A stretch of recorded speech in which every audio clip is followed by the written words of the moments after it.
Hello and welcome to Horror Cult Trash Ever, the show that discusses all the masterpieces and trash to pieces of genre cinema. My name's Chris. And I'm Saucy Gary one last time. Yes, thank God for the last time.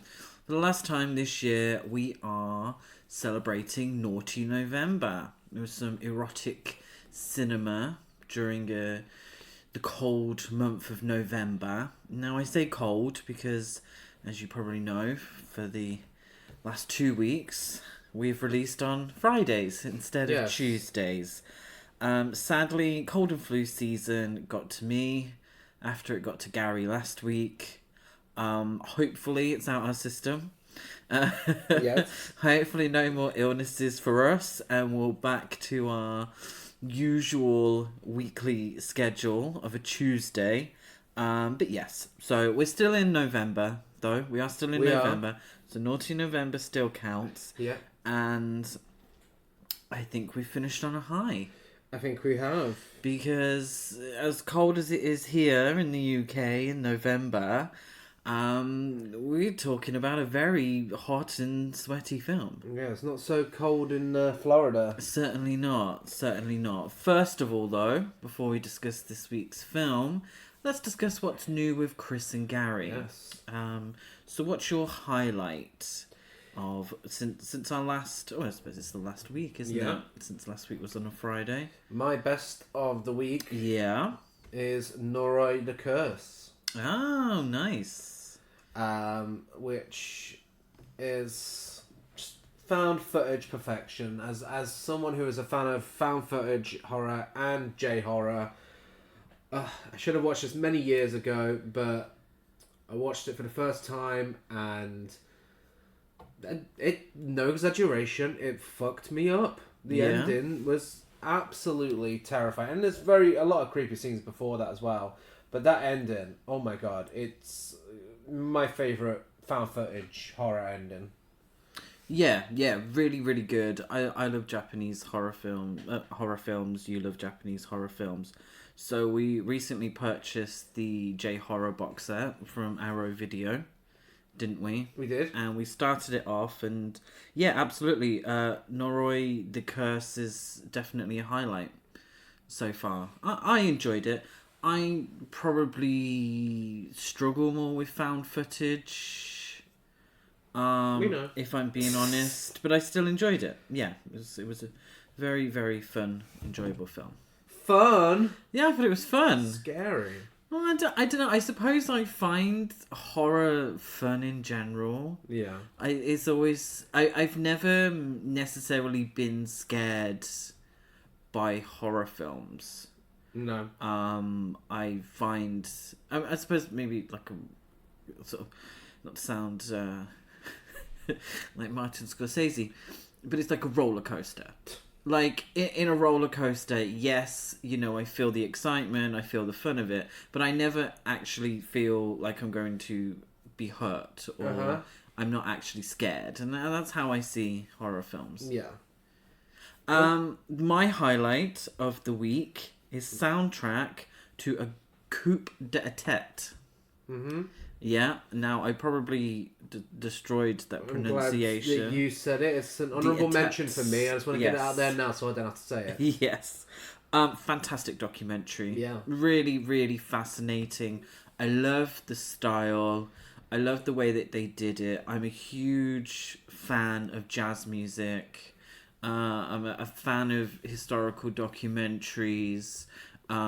It's a lengthy film, but it kept my interest throughout. I thought it was really wonderful, fascinating, absolutely fascinating. Yeah, and it's a documentary about politics, but also a documentary about jazz, and the two coming together. And the whole thing is made like a jazz song, like really unpredictable in its timings and the way it's edited and such, which I noticed like a lot of small details to bring that comparison together. And it's, to put that much effort into a documentary, it's phenomenal. Yeah, I think it's incredibly well made. really, really well made. Yeah. Yeah, and again, and I say this about documentaries, and it's probably true about film in general, but documentaries in particular, if it's not a subject matter that you're interested in, you're not going to enjoy the film. It's true. It's a subject matter that I was interested in. It was something I was unaware of. It's Despite being a fan of jazz music, it was something I was unaware of before. And it was, at the end of it, I was like, wow, what an interesting and fascinating and sad story. Well, I found, regardless of whether or not you like jazz music, the politics side of things, it should be a documentary that everyone should be made to watch. They should be showing this shit in schools because it's so important. Well, it's one of those stories that isn't told at the time. Yeah. It's just one of those things that is shining a light on a situation, and it's something that happened in I hope I'm not misremembering, in the 60s. Yeah. Into 50s the and 60s. 50s, 60s. It's quite a large time period it covers. Something that happened that we don't know about. Yeah. That wasn't covered wide enough, or isn't taught, or isn't, none of those things. So it's I highly recommend. Worst of the week, I'm sure we have the same. Yeah. It is sadly Bring Me the Head of Alfredo Garcia. Yeah. Which is Alfredo Garcia. I mean, you look back at the I can't remember what episode, it may have been Body of Evidence, when we spoke about our highlights of the week, and The Getaway was one of them. Yeah. Part of the Sam Peckinpah season at our local indie cinema around the corner from us. And we loved The Getaway. It was so much fun. Bring Me the Head of Alfredo Garcia, it's just boring. It was boring. So boring. I thought it was really dull, and I didn't really get what the film was getting at. Just... It's style over substance. A classic case of that. And I didn't even think the style was that great. I thought the performances were alright. I do think that the filmmaking was alright. But the final half hour was really good. I suppose I kind of compared it to The Getaway, because I thought it was going to go in a similar direction. But I was disappointed, unfortunately. There's just so many drawn out scenes, where I was just sitting there thinking, why am I watching this? This is going nowhere. It's pointless. It felt very long. Yeah, not my sort of thing. No. Honourable mentions, I have Shikoku, which is another film from the J-Horror Rising box set. Oh, I loved that. I loved the style of that. I thought it looked stunning, absolutely beautiful. Yeah, a real unique J-Horror film. A Season for Miracles. Why am I saying that? I can't believe I'm saying that. A Season for Miracles, a Hallmark Christmas film from the 90s, was actually good. It was great. I really, really thoroughly enjoyed it. Genuinely It good. was heartwarming. I found the characters were really likable. Yeah. The story was surprisingly kind of bleak at times. Yeah. It was kind of quite dark. And I watched it. I suggested we watch it because, number one, Laura Dern was in it. And number two, because it was an early Hallmark Christmas film that everyone said was one of the best ones. Like a genuinely top-notch film. With a great cast as well. I mean, Kathy Baker was in it. Patty Duke was in it. Like, really, really well made. Yeah. And, I really enjoyed it. I found it thoroughly heartwarming. And it may be a Christmas tradition. Let's see. For me. And Layla I have down on my honourable mentions as well. Which I liked. I didn't love, but I want to give it an honourable mention because I just think queer films like this, and there's been similar ones with Unicorns and with Femme, but I think queer films like this really need to be seen, regardless of whether I think it's a 5-star masterpiece or if I don't. I think other people need to see it, and it is out in indie cinemas now, and it's just a enjoyable queer will they or won't they love story meshed with a story of identity. Yeah, and about sort of discovering one's own identity and what that means and how that affects your relationships with other people and whether you should allow other people to sort of hinder your expression, you know? And I think it's one of those films where it's an important film because representation matters. Yes. And it's a good film. It's a good film, but the representation that it gives, and I'm sure there are plenty of people out there who watch the film and say, "Oh my god, that's me." Yeah. That's me, and look at Layla on the big screen living their best life. That could be me. And I think that's so important. So important. Yeah. And before we move on to the film, another honourable mention, a shout out, if you will, to the good people at 101 Films who have sent us a copy of Elvira's Haunted Hills on Blu-ray, which you may recall that we discussed back on episode 100. All those many moons ago. Many moons ago. And I'm sure you'll also remember that we had an absolute blast with it. It's such a fun film, a worthy follow-up to Mistress of the Dark, and it's just Elvira being Elvira, and anyone who knows that that's iconic. Cassandra Peterson, gay icon. Elvira, gay icon. You know how much we love her. It's no news to anyone. And it's great to see this film's finally got a release on Blu-ray. It's being released on Monday, December 2nd. If you haven't seen it, go check it out. And if you haven't listened to that episode, go back. Episode 100. Easy to find. A perfect gift for Christmas. It is. Out just in time for Christmas. So anyone who enjoys fun films, camp films, horror films, ladies with incredible cleavage, then it's a film for you. But speaking of ladies with incredible cleavage, let's get back to Naughty November and this week's film, Body Heat. Yes, from 1981. A spoiler warning is now in effect, and there is stuff to be spoiled this week because this is very twisty and very turny throughout. First time watch for me. Yeah. And not often it happens with a podcast, but it had such an impact that I forgot to make notes at times. So, yeah, really, I haven't seen Double Indemnity. No. But apparently it borrows a lot from Double Indemnity. It's highly influenced by Double Indemnity and The Postman Always Rings Twice. Which had its own remake in the 80s as well. Steamy remake with Jessica Lange and Jack Nicholson. That sounds amazing. Yeah. I haven't seen it, but there's a specific scene that sort of stayed with people. I kind of think it was on Sky Cinema a lot when I was younger, but I may actually be thinking of The Postman. I think they're two very different films.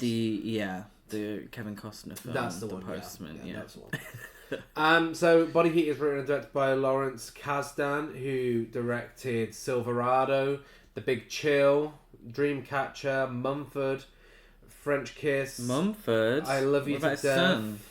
We do not reference that band on this podcast. Thank you very much. The Accidental Tourist, and more. Also, the writer of Raiders of the Lost Ark, The Empire Strikes Back, Return of the Jedi, Solo: A Star Wars Story, The Force Awakens, The Bodyguard, various Star Wars video games, and more. I just made it sound like The Bodyguard was a Star Wars film, but... I thought The Bodyguard was a Star Wars. Is it not Whitney Houston and Boba Fett? No. Oh, he was Bounty Hunter. Oh. What a career. That's a career. What a career. I can't believe the writer of Empire Strikes Back made this film. Completely different. Yeah. Not even close. Writer-director Lawrence Kasdan wanted this film to have the intricate structure of a dream, the density of a good novel, and the texture of recognisable people in extraordinary circumstances. And I'm sure he achieved that. Yeah. Yeah, obviously highly influenced by classic Hollywood, but with a very sort of, well, I suppose new wave American cinema kind of thing. Yeah, so neo I mean, noir. essentially film noir, but you're allowed to see tits. Yeah. So it's neo noir. So Yeah. that's definitely something that would come to be in a lot of neo noir films. And I always forget the cut-off point when it stops being film noir and when it becomes neo. I think it may have been 70s. I mean, how would you look at The Long Goodbye? I'd say that's neo Neo-noir. noir. I feel like neo noir is literally just noir in. No, it's not just noir in colour, because I'm sure there were film noir films from the 40s and 50s in colour. Oh, maybe.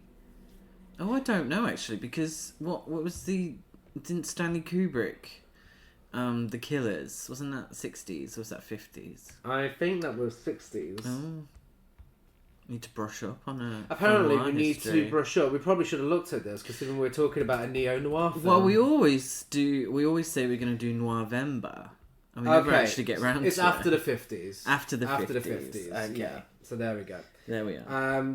Yeah, so it became more prominent now during the 70s and 80s, and then we get to nowadays, and yeah, there's not as much of it as there should be, but there's still a lot of it. Well, we talk a lot, and it's very prominent in horror, but I think it's films in general, where the filmmakers of the 70s and 80s, the prominent filmmakers, are highly influenced by the films that they watch growing up. Yeah. You know, Steven Spielberg made a career of it, taking the films that he loved as a child and creating something spectacular and cinematic out of it. Yeah.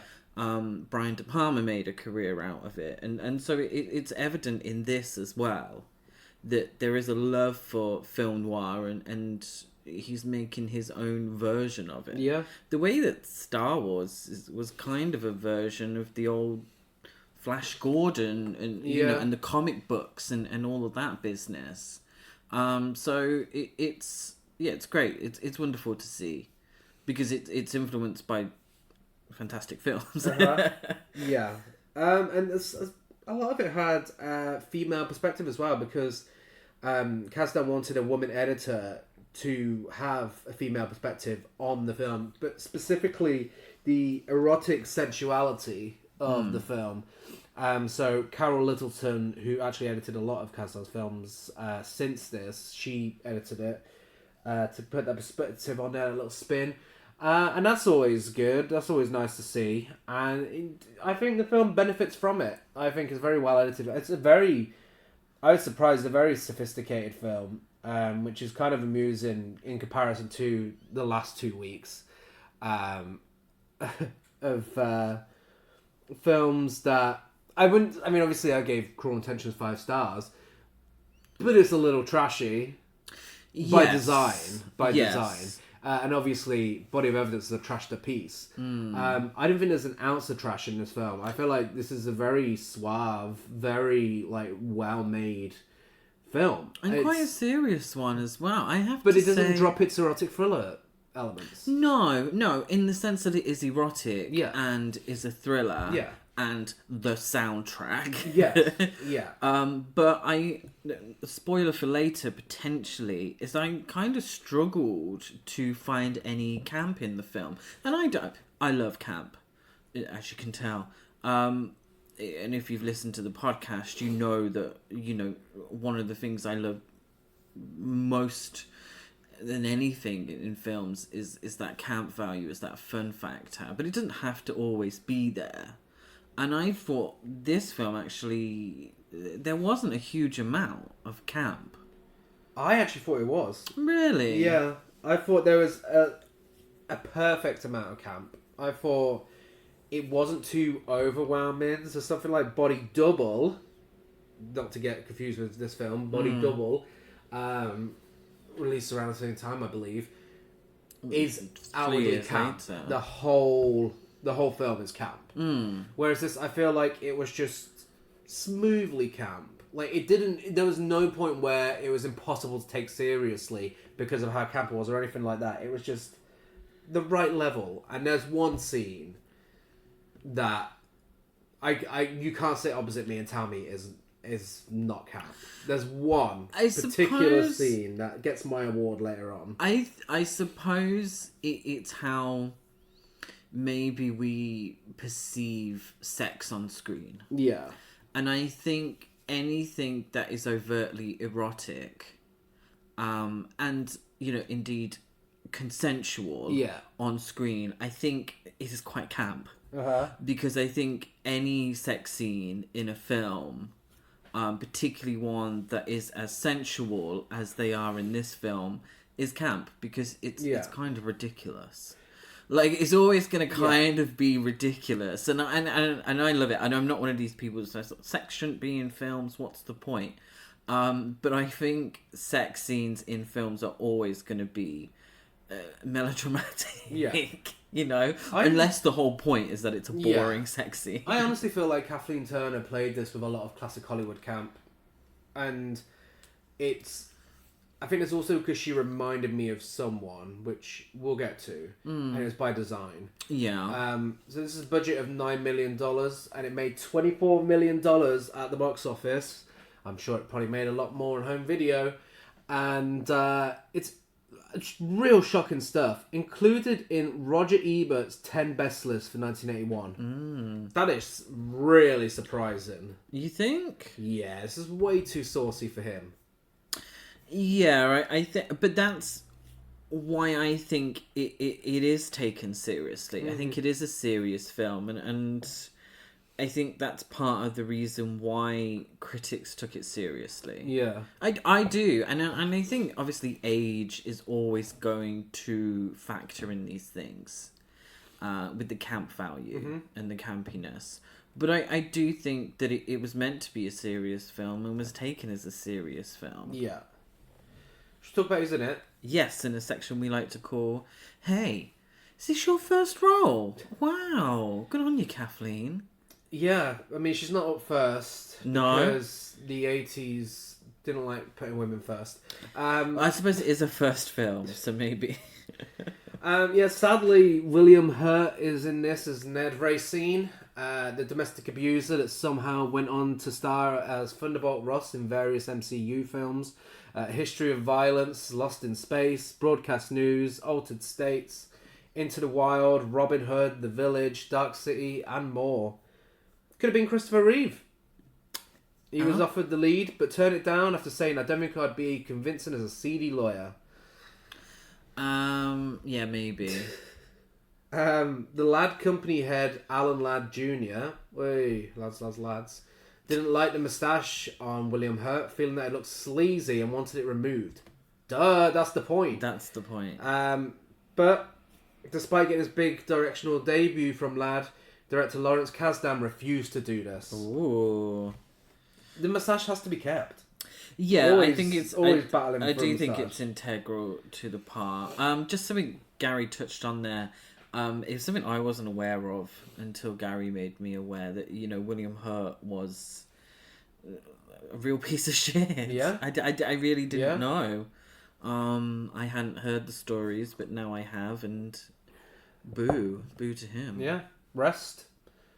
Not in peace. Just rest. Just rest. William Hurt and Kathleen Turner wanted the crew to feel comfortable filming their love scenes. So they lined up the crew, and both actors introduced themselves to each crew member naked. There we go. That's one way to do it. That's one way to do it. And another weird... I mean, I get that to a certain extent, but a weird bit here, which the more you read about William Hurt, the less weird it becomes.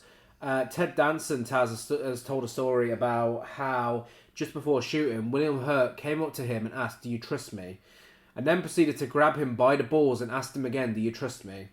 In 2008, the National Enquirer reported how Hurt apparently recounted and demonstrated the same story on a customer while at a tavern in New York City. And for those playing along at home, the answer is B, cocaine. Yeah. Yeah, if anyone had the face for cocaine. Yeah. So yeah, enough about him. Next up, we have Kathleen Turner as Mattie Walker, star of Crimes of Passion, Romance in the Stone, Peggy Sue Got Married, Serial Mum, The Virgin Suicides, Monster House, Marley and Me, Dumb and Dumber 2, and more. And that's right, what I hinted at about 5 minutes ago, she was modelled on film noir legend and all-round legend of the screen, Queen Lauren Bacall. Yeah. She was cast in the role due to her similarities to Bacall, including a distinctive husky voice and distinguishable long, shapely legs. And Kathleen Turner is just as much of a queen as Lauren Bacall, and it's perfect casting. If that's what they're going for, perfect casting. Yeah. Famously, when she met Lauren Bacall, she said, "Hi, I'm the young you." But yeah, there are so many similarities between the two, and it makes sense that she was cast because of that. If they're going for a Lauren Bacall type, she had worked in the theatre, beforehand, and I think she'd appeared in a soap opera on television, but this was her first film role, and it's impressive. My God, what a film to start, and what a role to start with, and a performance fantastic. Yeah, it's so good. She's a scene stealer. This is her film. I know William Hurt is listed above her in the cast, but this is her film, and she absolutely owns it. I think it is. I don't think it's a film that's about her. It's not about her. But because of her screen presence, she makes it her She has film. a tremendous screen presence. Yeah, and we all know Lauren Bacall took the substance, and that's how we got this. Yeah, of course. That's how we got Kathleen Turner. Absolutely. But yeah, I don't have to sit here and tell you how wonderful Kathleen Turner is, her career is, and the wonderful films that she's been in. You've all seen Baby Geniuses, Richard Crenna plays Edmund Walker. He was in the first 3 Rambo films, Wait Until Dark, Murder, She Wrote, A Story to Die For. Ooh. Not just any Murder, She Wrote, one of the Murder, She Wrote films. Wow. Leviathan, Wrongfully Accused, Sabrina, not that one, Jade, Terror on Track 9, and more. Devil Dog, The Hound of Hell. Yeah. That's a career. Yeah, who did he play? Remind me. Edmund Walker. Oh, the husband. Oh, of course. Yeah, quite a small role. I think he's probably a character actor. Yeah. But that, again, that's a great filmography. Yeah. And Ted Danson is Peter Lowenstein. A role that was originally considered for... Now, you'll be able to see this. I'm sure anyone listening will be able to see this if you've seen Body Heat. Originally considered for Jeff Goldblum. Yes. That is such a Jeff Goldblum role. Jeff Goldblum. So I'm very, very surprised that he didn't get that. But you know what? Ted Danson. There's a bit of Ted Danson, so... He does. It's a little strange. Yeah, but... he was in Cheers. Yes. The Good Place. 3 Men and a Little Lady. Saving Ryan's Privates. Creep Show. Hearts Beat Loud, The One I Love, Big Miracle, The Open Road, and more. And his mum went to see the film, but she walked out due to how sexy it all was. Oh dear. How does she think Ted Danson got in the world? Well, I was going to say, according to the documentary, the film's DVD, she never told him this and pretended for many years that she had seen the film, but it was revealed to him many years later. But yeah, I was going to say, did she have her eyes closed when she conceived him? Yeah, I know. Can I ask a question? Why did you choose 3 Men and a Little Lady and not 3 Men and a Baby? I was seeing both. Yeah. Well, I'll tell you why. Because... He's the ghost. Oh, really? Yeah, it's his cardboard cutout that people thought was the ghost of a dead kid. It's 3 Men and a Baby. Well, Well, IMDb, according to IMDb, that's the more popular one. Oh, shit. 3 Men and a Little Lady. I feel like I didn't know existed until I did this research. Do you know, I'm not going to lie, those are two films I have absolutely no interest in watching. We've seen the clip we need to see. With the ghost in the background. Unless I'm mistaken... Fiona, is that a ghost behind you? No, it's Ted Danson. It's Ted Danson. But yeah, unless I'm mistaken, he is also Mr. Mary Steenburgen. Is he really? Yeah, I do believe so. Good for him. Good for him. Absolute queen as a wife. J.A. Preston plays Oscar Grace. He was in A Few Good Men. Remo. And what? Oh, he wasn't inside A Few Good Men. I know it's Naughty November. Not that naughty. Remo, Unarmed and Dangerous. Real Life. Dallas. Contact. Sweet Deadly Dreams. Air Force One. House of Frankenstein. The Gifted. And more. Yes, that is House of Frankenstein, the TV show. He isn't that old. He wasn't in that House of Frankenstein. Oh, House of Frankenstein 1997. Yeah. He was also in Robosaurus. Ooh. David Nash has lost his son and his will to live, but the boy appears in his dreams, as well as his Robosaurus toy, a mythical figure with help. A mythical figure will help Nash to turn the Robosaurus into a real creature in order to avenge his son's death. There we are. Oh, there we go. Inexplicably 2 hours long for some reason. But yeah, there we go. Robosaurus. It's on my watch list. Of course. And finally from me, we have... Surprisingly, in one of his two erotic thrillers in the 80s, the better one, Mickey Rourke as Teddy Lewis. Yes, the star of 9.5 Weeks, which was definitely one of our worst of the weeks this year on the podcast. Potentially. I'm sure it's by far one of the most disappointing films we've watched this year. He's also in Sin City 1 and 2, The Wrestler, Angel Heart, Iron Man 2, The Expendables, Man on Fire, Immortals, The Rainmaker, The Pledge, and many more, including, this year, Not Another Church Movie, in which he played the devil. Oh, there we go. Which has like a 2 point something on IMDb, obviously. Oh, wow. Apparently they're still making those parody films. Goodness. That's it for... Hey, I Know You. Yeah. Apart from Meg Kasdan, Lawrence Kasdan's wife. Yes. Who played the nurse. Oh. That's all they could give her. A very brief moment as one of Ned's conquests. But yeah, not in a saucy way. He wasn't. But yeah, I thought that was a little interesting fact there. But yeah, other than that, let's talk about Body Heat 1981. Kathleen Turner explaining her body chemistry. My temperature runs a couple of degrees high, around 100. William Hurt receiving her body language. Maybe you shouldn't dress like that. I don't know what you're talking about. You shouldn't wear that body. Together, they're conspiring I'm a married woman. Evan Walker, nice to meet you. to fill one body bag. We're gonna kill him.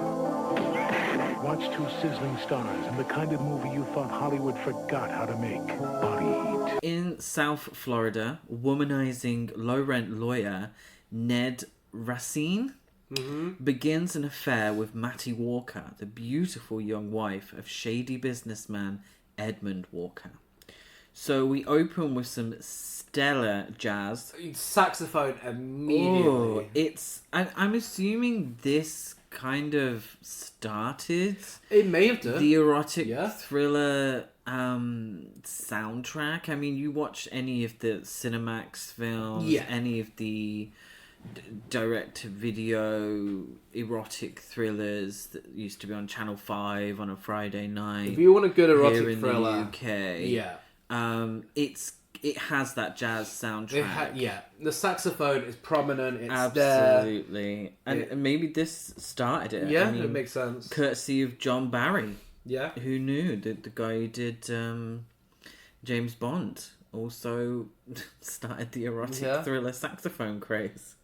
But yeah, we get some flashes of female body parts as it's playing, and so we know what we're in for. Yeah.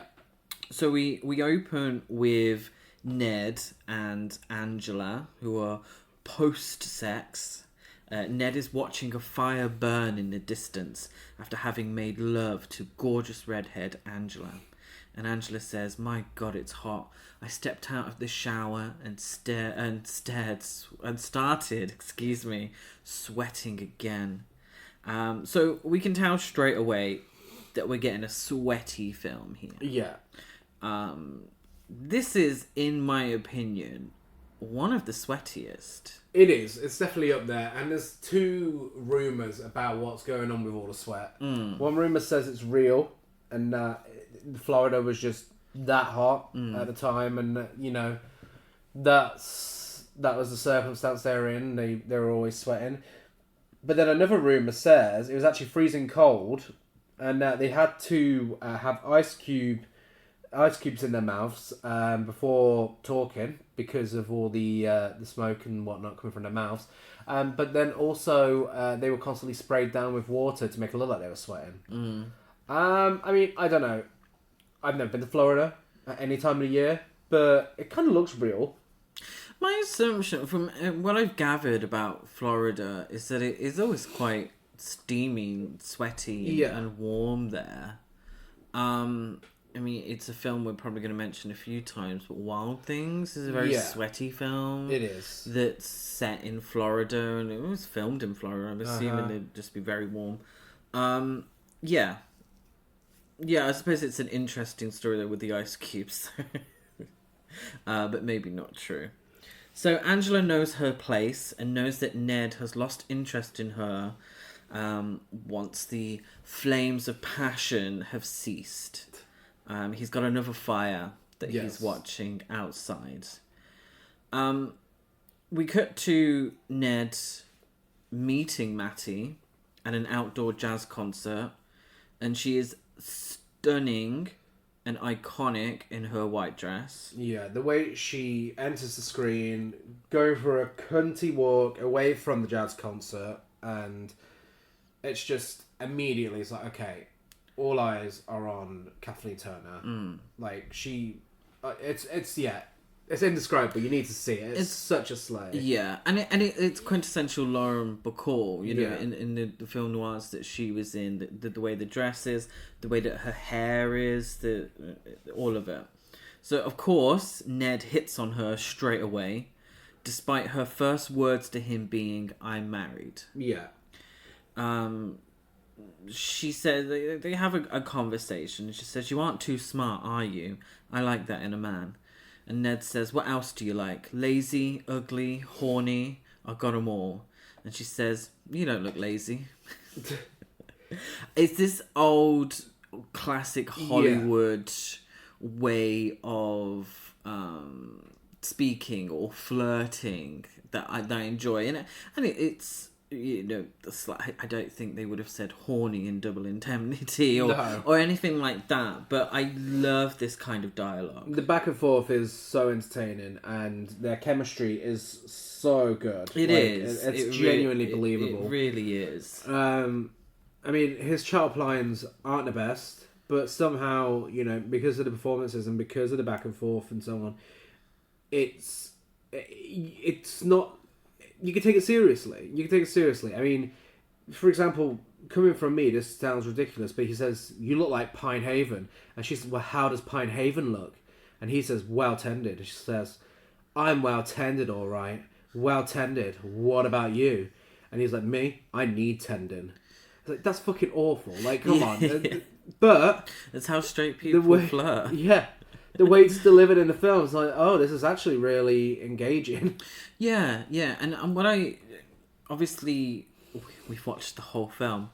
So knowing that, spoiler alert, Mattie is playing him the whole time, from even before the moment they met, the way that she has a confidence that knows that she looks so drop dead gorgeous in that dress with that hair, there is no way he's not going to come over and talk to her. Yes. And she's right. Well, she says not long after this, she tells him with some really cunty line delivery, most men are little boys.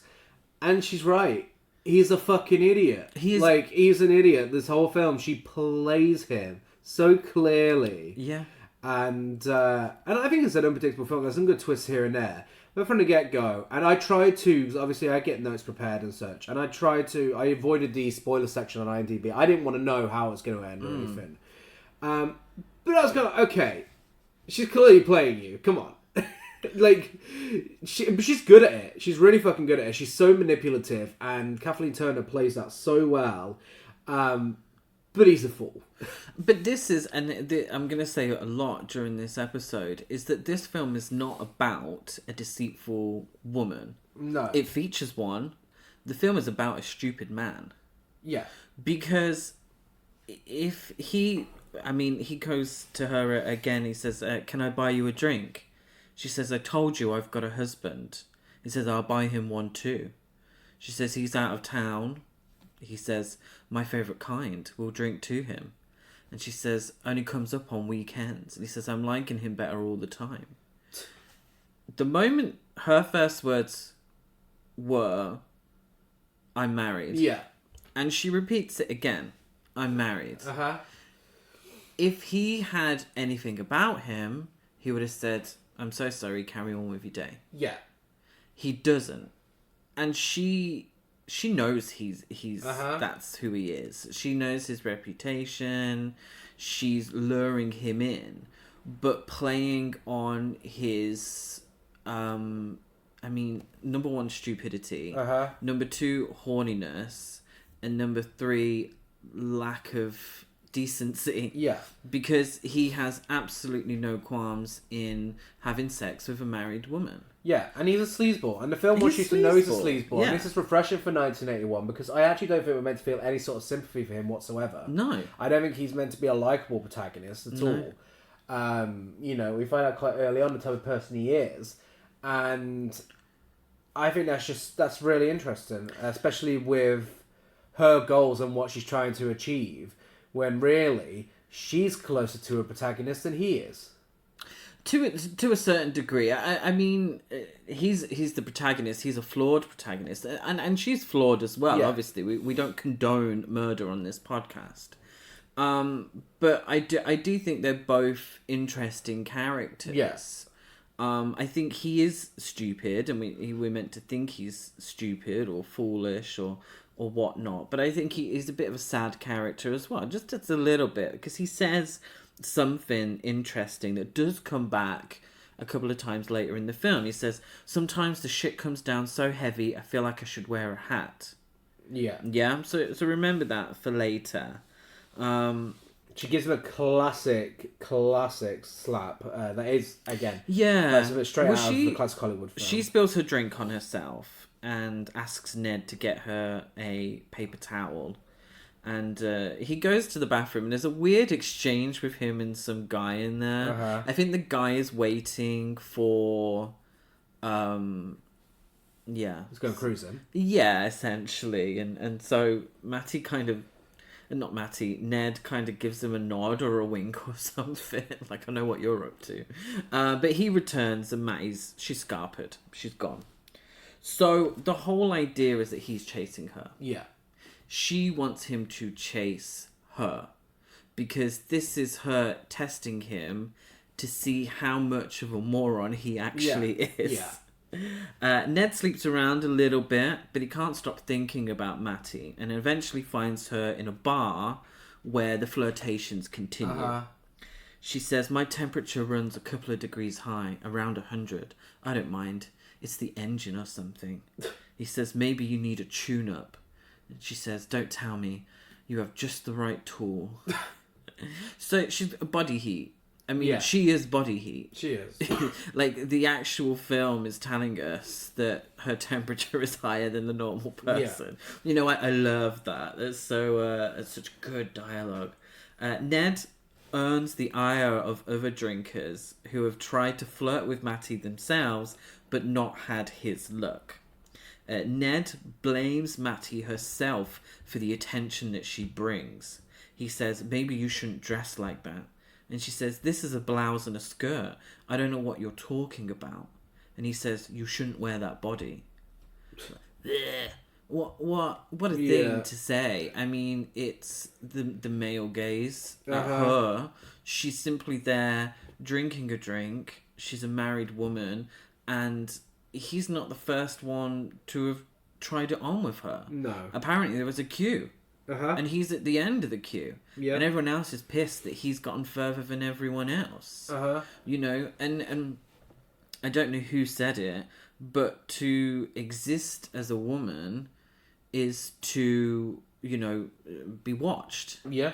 And the film, I think, is absolutely about the male gaze and absolutely about the way that men see women. Mm-hmm. And Matty plays on that. Again, we're not condoning murder. It's a fictional film, so we can say, Yeah. yes, you know, you use that man because he's a pig. Uh-huh. I mean, don't talk like that. It's the same reasoning that men give for women being sexually assaulted Uh-huh. or being, you know, wolf whistled or treated like a piece of meat. Yeah. Well, you shouldn't dress like that. She's in a blouse and skirt. Uh-huh. Well, you shouldn't have that body. Well, maybe you should just mind your own fucking business. Yeah. When a married woman tells you she's married. So, Matty mentions showing Ned her wind chimes back at her place. He gives her a smart remark and gets a slap in return, like Gary said. But he still follows her home, where she does, in fact, have wind chimes. So, again, this guy is a dirty dog. Yeah. He's just had a slap around the chops and still follows her. He still thinks he's in with a shot because he's so irresistible. Or he thinks that Matty is so beautiful and so sexy that he can't not have sex with her, which is dangerous territory. Yeah. And he's a sleazeball. Yeah. Simple as He's that, claimed really. her, and he fully believes that Yeah. she's his now. Absolutely. Just because like he saw predator and that. prey. He comes across predatory. So she's reluctant to sleep with him, so he goes to leave, but returns to find her waiting. So he's about to get in the car and he says, "No, I'm not going to allow this to happen." He goes back, but the doors are locked. So he smashes the window and they embrace before making love on the carpet. It's so melodramatic. It's very melodramatic, but it's a very sensual and a sexual scene with very little nudity. But the removal of Matty's panties under her red skirt. Panties, I don't know why I went American with that. Her knickers under her red skirt is very sort of sensual. Yeah. But I love the image of her reflection in the glass when he's at the door. Uh-huh. And he's sort of desperately trying to get in. And in any other context, it might seem quite romantic. But the lead up just makes it feel creepy. Yeah. But she's playing on that. She's waiting for him. She knows that he's going to do it because, again, he's a fucking moron. Yeah. So the effect... Oh. I mean, I was just gonna say, I'm pretty certain that anyone, if you are being seduced by Kathleen Turner, I'm pretty certain anyone would break glass to get to her. But absolutely, and I think the film actually plays on that as well, on us as the audience. I don't think the film's for a gay audience, but I think there are moments where we are put into Ned's perspective, and we are like, Yeah. "Ooh, well, I mean, Kathleen Turner is drop dead gorgeous." Yeah. So the affair quickly becomes a consuming passion, but the two take care to keep it secret. And we get some very sweaty lovemaking. We do. And, shockingly, some cock grabbing, don't we, Gary? Some actual cock grabbing, apparently for real. Yeah? Just out of frame. Yeah, just out of frame. It's daring, but not daring enough to have No. a penis on the screen. A bit of pubage on William Hurt's part. But yeah, apparently for real. Yep. She went and grabbed it. So Matty is adamant that they keep the affair a secret, and Ned doesn't even tell his best friend Peter Lowenstein, despite his love of living vicariously through stories of Ned's sexual conquests. Yes. So I find the character of Peter an interesting one, because he does kind of he refers to Ned's stories as interesting because his life with his wife is so boring. And it plays into that stereotype of the old ball and chain at home. And he's like, oh, Ned, you're such a stallion. You're such a stud. Tell me all about the conquest. And, breaking the trust of these women. And I'm assuming he goes into great details about the women. And obviously he's wonderful and they might not always be up to the task, sort of thing. Do you know what I mean? That Let's be honest. Well, let's be honest. Peter's just sad that he's got to have a beard and he can't come out. Potentially, but dancing around everywhere. Come on. But I think it's a load of sort of heterosexual male bravado. Yeah. That Peter plays into, and he kind of encourages. But it's also that bravado that ultimately gets Ned into trouble. Yeah. And Peter's like, oh, no, mate. Oh, no. You've taken it too far this time. Oh. So Matty's friend Mary Ann meets Ned. And from behind, Matty and Mary Ann look rather similar. And when Ned first sees Mary Ann from behind, he yells, hey, lady, wanna fuck? Gee, I don't know. Maybe. This sure is a friendly town. I feel like this film was highly influential on Body Double. Yes. I feel like Brian De Palma watched Body Heat and said, okay, guys, watch this. But I almost feel like Body Double was a satire. Potentially. Yeah, potentially. It's a lot less serious than this. Yeah, of course. But I feel like the character... Oh, forgive me, I can't remember the actress's name. But the non-Melanie Griffith character in Body Double is kind of dressed like Matty from Body Heat. But yeah, I love this scene. It's so funny. I mean, that dialogue. Yeah. Matty buys Ned a hat, a reference to Ned's earlier mention of the shit falling so hard he thinking of wearing a hat. So she tells him it's her way of protecting him. But I feel it's probably more of a warning. Yes. That the shit's about to fall. So Matty tells Ned that she wants a divorce, but a prenuptial agreement would leave Matty without Edmund's fortune. When she wishes Edmund dead, Ned suggests murdering him. This is camp. This is kind because, like, again, it's so clear to us, the audience, that she's suggesting murder to him. You know, he suggests murder. She never suggests murder. She leads him to it. Of she course. hints. She leads him to it, and she strings him along so obviously, and he's like, "Yeah, we should murder him." Well, come on, it's the You're old a fucking moron. And I might be misquoting here, but it's the old adage where it's if I give you rope and you hang yourself with it, that's on you. That's not on me. You know, I didn't tell you to do that. So she obviously knows that she has a complete idiot in front of her. And so she actually doesn't have to be that explicit. No. Because he's a sleazeball, he's not a good guy, and he's probably going to come up with the idea himself. Yeah. And he plays into it each time, and why don't we murder him? We see Edmund for the first time during this, and I thought he came across as perfectly nice. Yes. We find out that he's not the best guy. He's not like a wonderful guy, but I think he comes across perfectly well and certainly not bad enough to warrant being murdered. He comes across as way too boring to be with someone like Kathleen Turner. Yeah, absolutely. But again, Matty he's an older gentleman. So Matty is probably a trophy wife. Yeah. Really. And she's always constantly judged on her appearance rather than anything else by everyone in the film, really. So he's brought his young niece Heather to visit as a surprise, but Maddie, she doesn't seem so happy with the surprise, does she?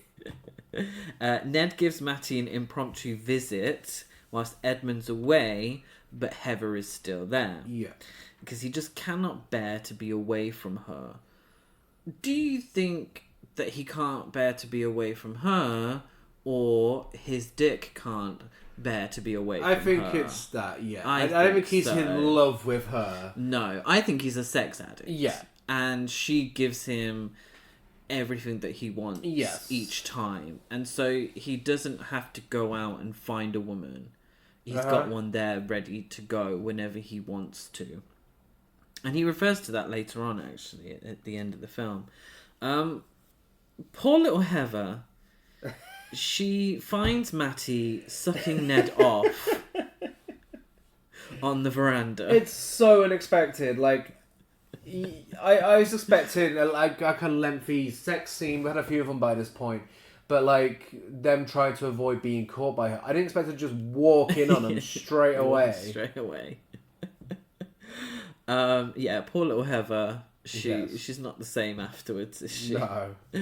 So by chance, Ned runs into Matty and Edmund at a restaurant. Matty introduces Ned as a lawyer who has been asking about buying the Walker's house. The three have dinner, during which Edmund states he would kill any man who was having an affair with his wife. Yeah, okay, good one. Tell us another. You're not capable of fucking killing anyone, come on. He says, I'm crazy about her. If I ever thought she was seeing another guy, I don't know. Oh, I could understand how it could happen. Her being the way she is. I could understand it. But I think I'd kill the guy with my bare hands. So maybe in Ned's head, this is justifying his want to murder him. His idea. Well, he would murder me if it ever came out. So maybe it's self-defense. Because, again, he's an idiot. But what's interesting is this conversation happens whilst Matty is away from the table. And Matty goes kind of annoyed with Edmund because he kind of suggests that she, as a woman, wouldn't be interested in the business conversation that they're having. And I think she says, oh, well, hopefully when I return we can talk about pantyhose. Yeah. More of a woman conversation. And then kind of laugh it off. And Edmund doesn't really correct her. No. And again, this image of Matty is purely on, it's skin deep. Yeah. It's not, no one really looks at her as a person, only as a beautiful woman. And she uses that to her advantage. Yeah. So Matty says she wants to forge a new will, but Ned warns her that would attract suspicion. Ned warns Matty that nothing in Edmund's life should change, despite little Heather getting half of his estate after his death. So Ned meets an old client, bomb maker Teddy Lewis, played by that guy whose name I can't remember. Mickey Rourke. Mickey Rourke, thank you. Introduced as he's lip-syncing to Feel Like a Number by Bob Seger. I'm not aware of that one. But he builds an incendiary device for Ned. And Teddy tries to talk Ned out of whatever he's thinking of doing. So he doesn't tell Teddy why he wants it. But Teddy kind of owes him one because Ned got him out of prison or got him whatever. So Teddy insinuates that Ned isn't necessarily smart enough to do whatever he's thinking of doing. And he says this right before Ned goes to light a cigarette, despite being very close to highly explosive material. Yeah. So he's right, and he's allowed to say it. The film's Ned is a moron. He's a moron. So Matty and Edmund can't sleep on the night of the planned murder, so they have sex instead. I think maybe Matty was trying the footballers' wives tactic of shagging him to death. Because she says, no, don't stop. And Edmund says, are you trying to kill me? I think it's a nice bit of dramatic irony there. But do you remember the footballers' wives I do episode not, but... with Tanya Turner she's married the owner of the football team, and she basically shags him to death. So swaps out his heart medicine, and they're at it, and he has a heart attack and dies. I'd have loved to have seen it happen in this situation with Matty and her husband. Yeah, I think it would screw up her plan, to be fair, but it would be an interesting twist. Plot twist. I'm surprised they didn't have that one in Wild Things. So Ned fabricates an alibi by travelling to Miami, where he checks into a hotel and then drives back home in the night. After Ned kills Edmund, he and Matty move the body to an abandoned building that Edmund owns.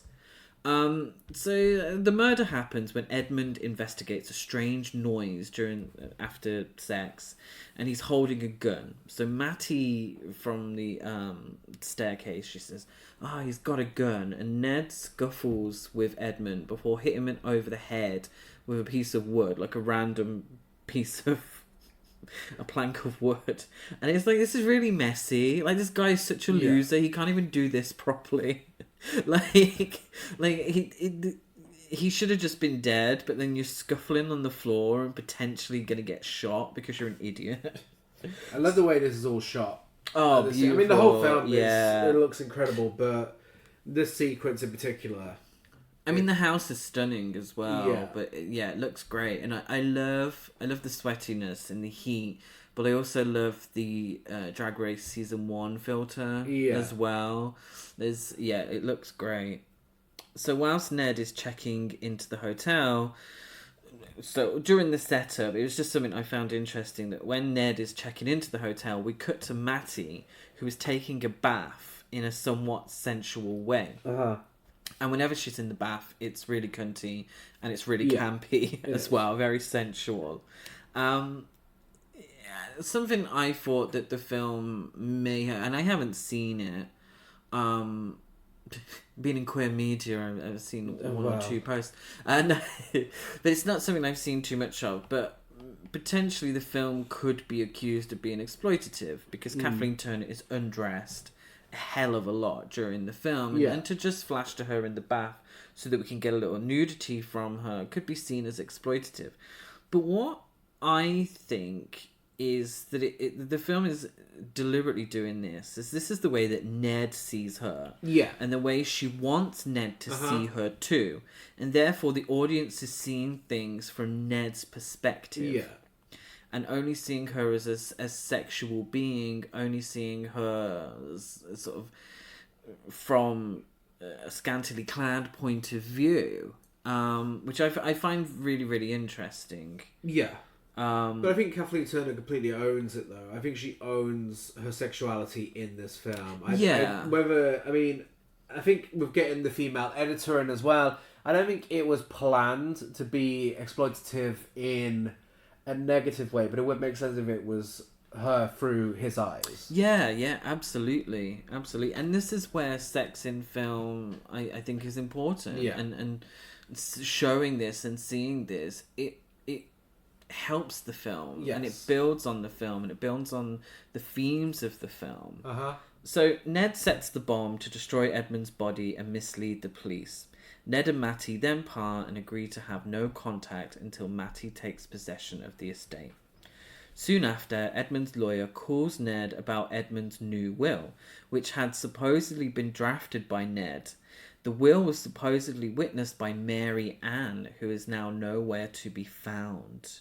So we get the sense that Ned knows some shit is up, but he's kind of somewhat dumbfounded by the whole thing. So it wasn't meant to be revealed any connection between him and Matty, especially considering the will. So he's been set up, and he kind of...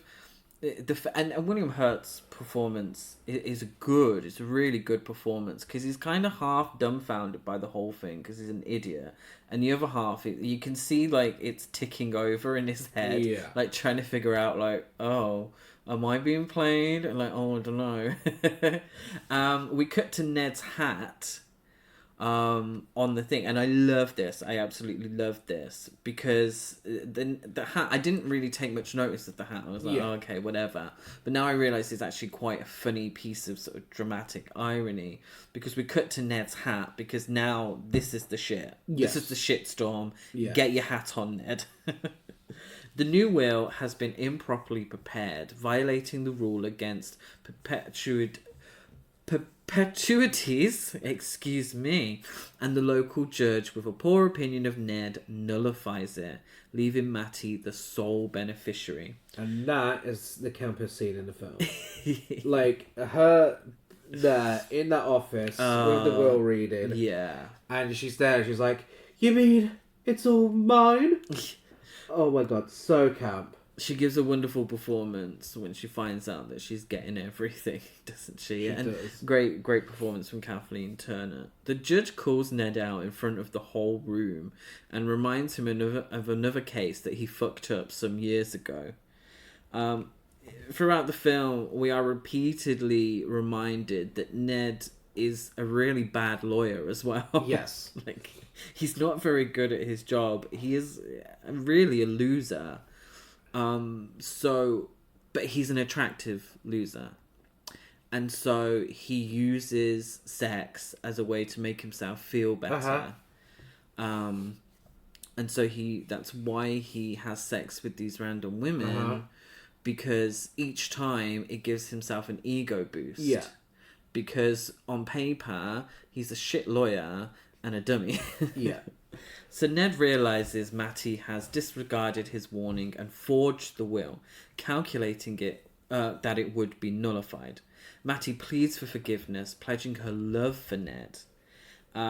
She's wearing black, isn't she? She is. And he says, "You look good in black." And she's only worn white up until this point. And I thought, well, she looked good in white too, but, you know, she looks good in both. But I think it's an interesting visual of her, and it's pure film noir. It is. Wearing white when acting innocent, and now shit hit the fan, and she's wearing black. The case is investigated by Ned's friends, prosecutor Peter and Oscar Grace.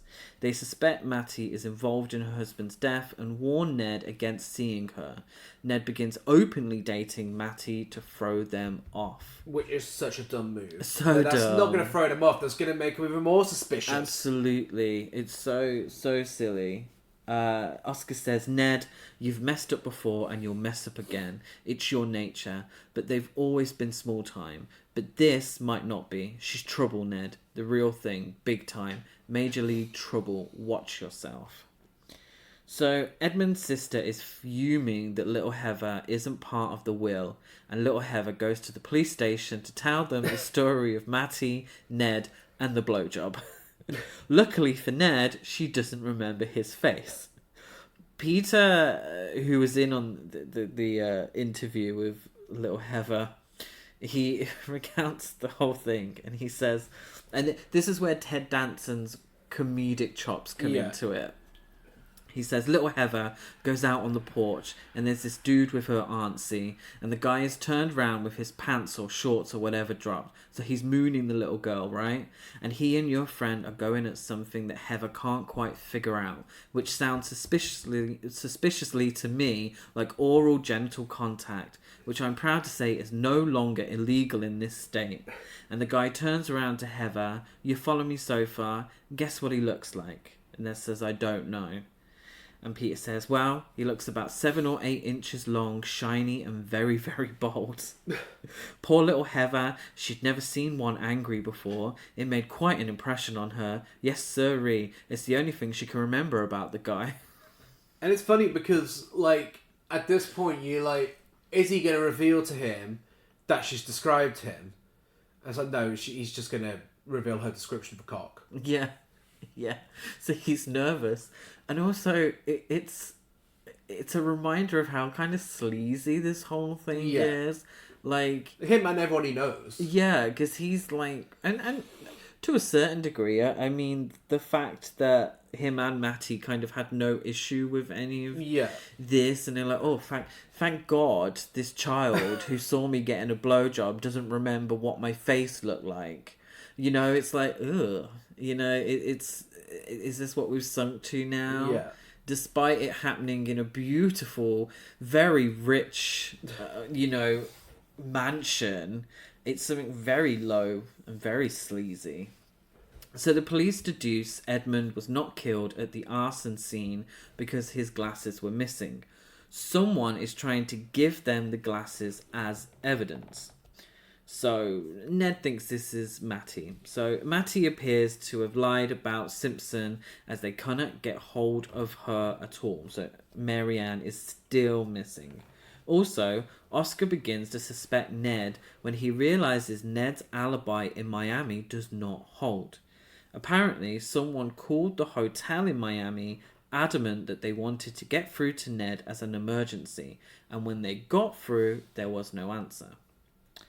So, increasingly nervous and questioning Matty's loyalty, Ned happens upon an acquaintance who says he had recommended Ned to Matty.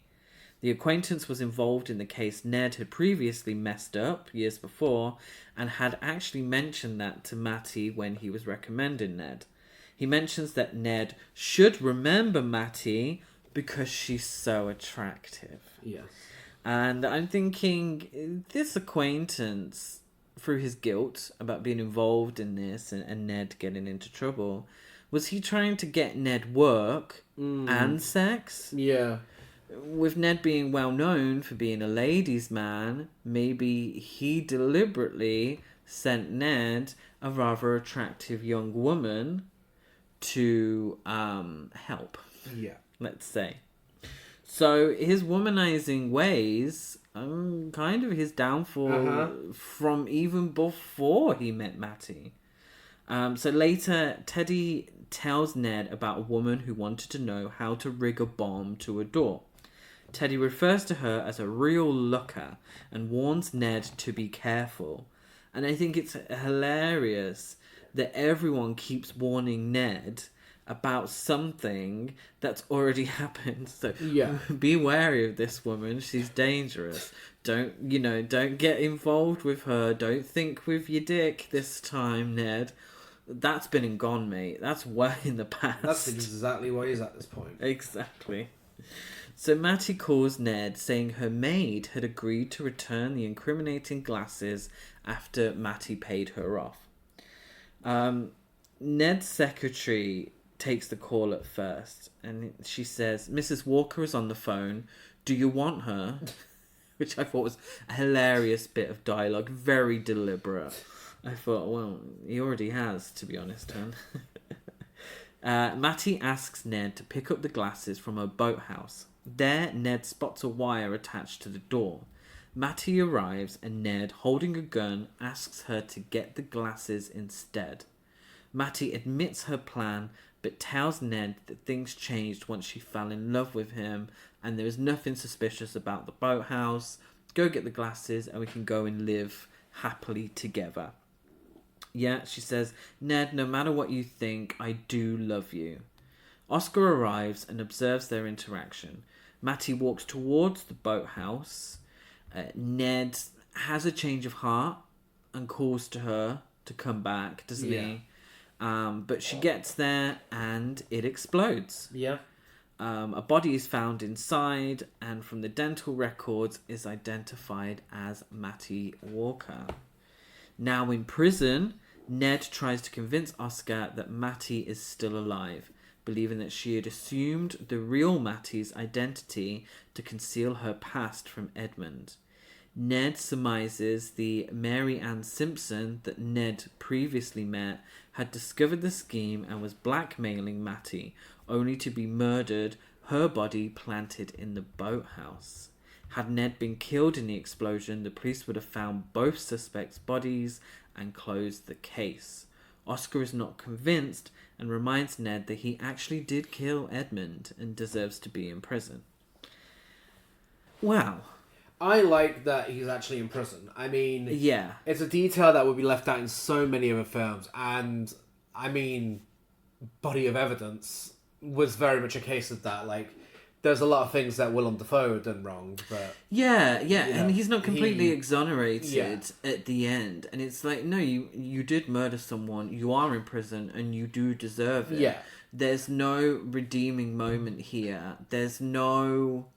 And I think so many films, and Body of Evidence is, a perfect example of that, where men seem to be exonerated of things that women are punished Yeah. for. What I find hilarious is this guy is such a loser, but he's got this absolutely spot on. yeah. This is what happened. And as always, because the guy is an absolute dick, he's decided way too late to actually use his fucking brain. Yeah. Yeah. And it ain't helping him now, because he's still stuck in prison, because he murdered someone. He kind of tries to blame Matty's sexuality for his situation rather than his own. He says that, don't you understand? That was her special gift. She was relentless. Matty was the kind of person who could do what was necessary, whatever was necessary. And I'm thinking, no, let's not blame her because you can't control yourself. Yeah. Yeah. So Ned obtains a copy of Matty's high school yearbook. In it are photos of Mary Ann Simpson and Matty Tyler, confirming his suspicion. Below Mary Ann's photo is the nickname The Vamp, and ambition is to be rich and live on an exotic island. That's camp. The real Mary Ann is seen lounging on a tropical beach, living a new life at the end.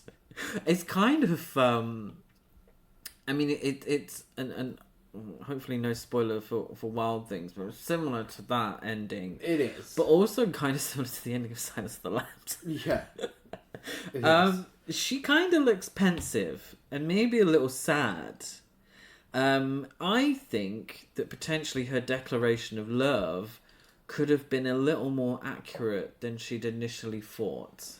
It could have been, but it's still. I find this to be a very much a good for her ending, considering I think so. she's there on her exotic island. She got what she wanted from life. With another man there, maybe another fool that she's going to con out of some money or get him to murder someone. But he's in prison and no one believes him. No, but I do think, and I like this part where, and I do think she seemed a little sad because I think potentially sometimes with femme fatale characters, it could be accused of just seeing the woman as cold-hearted, like, an icy character who will do anything to get ahead, and aren't women terrible when they do that? Isn't that awful?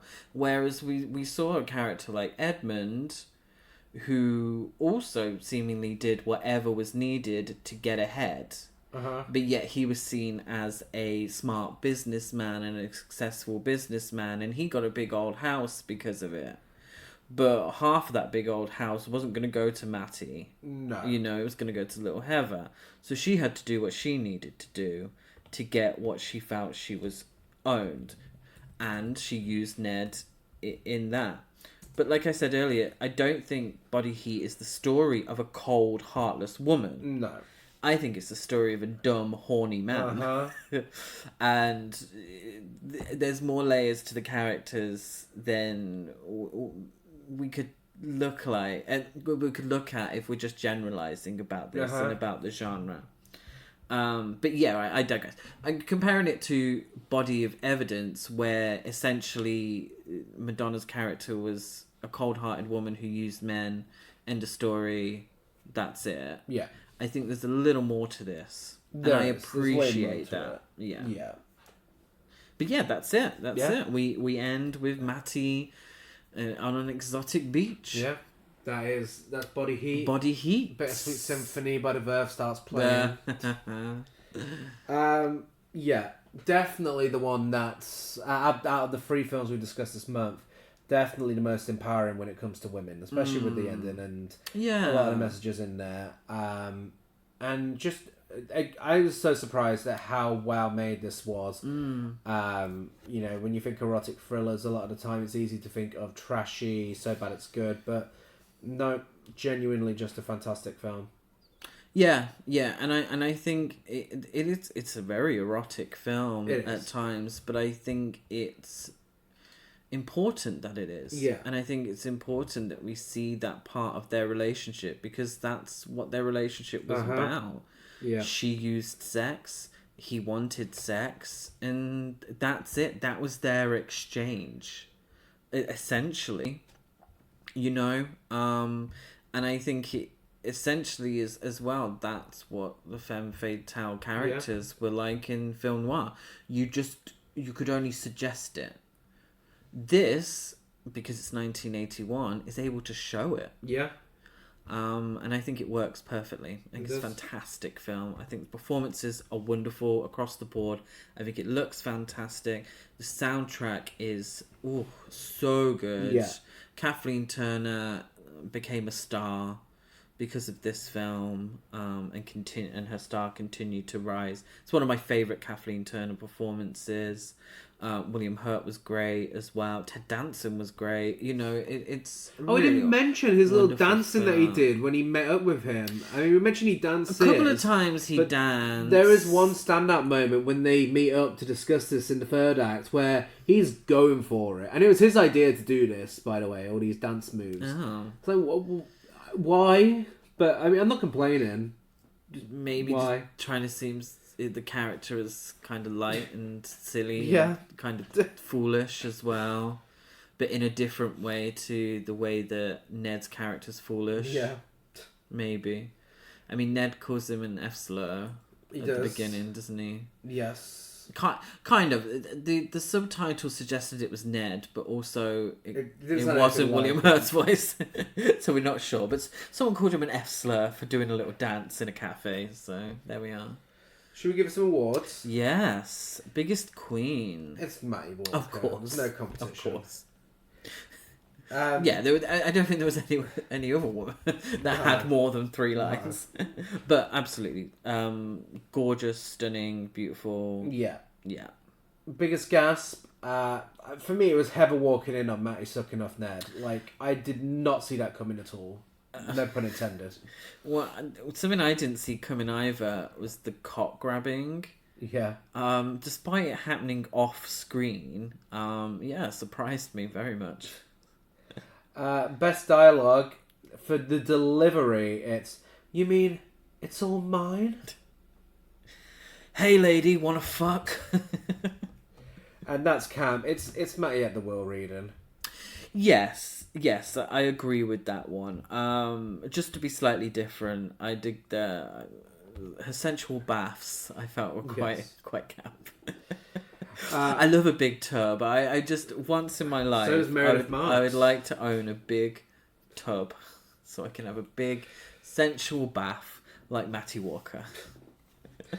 Ratings, I give it 10 dancers with dancing out of 10. Shut up. I give it 10 very sweaty cock grabs out of 10. Masterpiece, trash, basic or a camp or bunch of fun. It's a camp or bunch of masterpiece. Yeah, it's a masterpiece. It's available on DVD, Blu-ray and video on demand. And if you enjoyed this, I recommend checking out Wild Things. If you enjoyed this, I recommend checking out Body Double. Yeah.